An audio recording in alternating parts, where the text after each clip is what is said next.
बहुत समय पहले की बात है। एक छोटे से गांव में एक गरीब लेकिन ईमानदार लकड़हारा रहता था।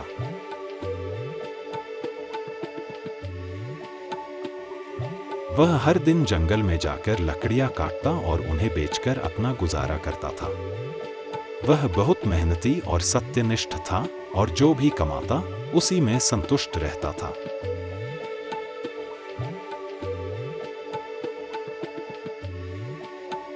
एक दिन लकड़हारा हमेशा की तरह जंगल में लकड़ियां काट रहा था। जैसे ही उसने एक पेड़ पर कुल्हाड़ी चलाई, उसकी पकड़ ढीली हो गई और कुल्हाड़ी उसके हाथ से फिसलकर पास की नदी में गिर गई। नदी बहुत गहरी थी और लकड़हारा उसे निकालने में असमर्थ था। वह बहुत दुखी हो गया क्योंकि उसके पास कुल्हाड़ी खरीदने के लिए पैसे नहीं थे। उदास होकर वह नदी के किनारे बैठ गया और रोने लगा। तभी अचानक नदी में हलचल हुई और एक सुंदर जलपरी प्रकट हुई। जलपरी ने लकड़हारे से पूछा, तुम क्यों रो रहे हो? लकड़हारे ने ईमानदारी से जवाब दिया, मेरी कुल्हाड़ी नदी में गिर गई है। वह मेरा एकमात्र साधन था जिससे मैं अपना और अपने परिवार का पालन पोषण करता हूँ।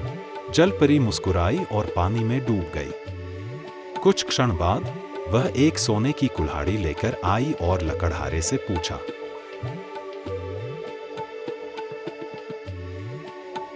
क्या यह तुम्हारी कुल्हाड़ी है? लकड़हारे ने कुल्हाड़ी को देखा, लेकिन वह ईमानदार था। उसने जवाब दिया, नहीं, यह मेरी कुल्हाड़ी नहीं है। जलपरी फिर से नदी में गई और इस बार चांदी की कुल्हाड़ी लेकर आई। उसने फिर पूछा, क्या यह तुम्हारी कुल्हाड़ी है? नहीं, यह मेरी कुल्हाड़ी नहीं है। अंत में जलपरी तीसरी बार पानी में गई और लकड़हारे की असली लोहे की कुल्हाड़ी लेकर आई।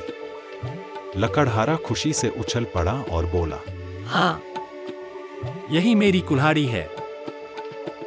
जलपरी उसकी ईमानदारी से बहुत खुश हुई और इनाम में तीनों कुल्हाड़ियां उसे दे दी। लकड़हारा खुशी खुशी अपने घर लौट गया।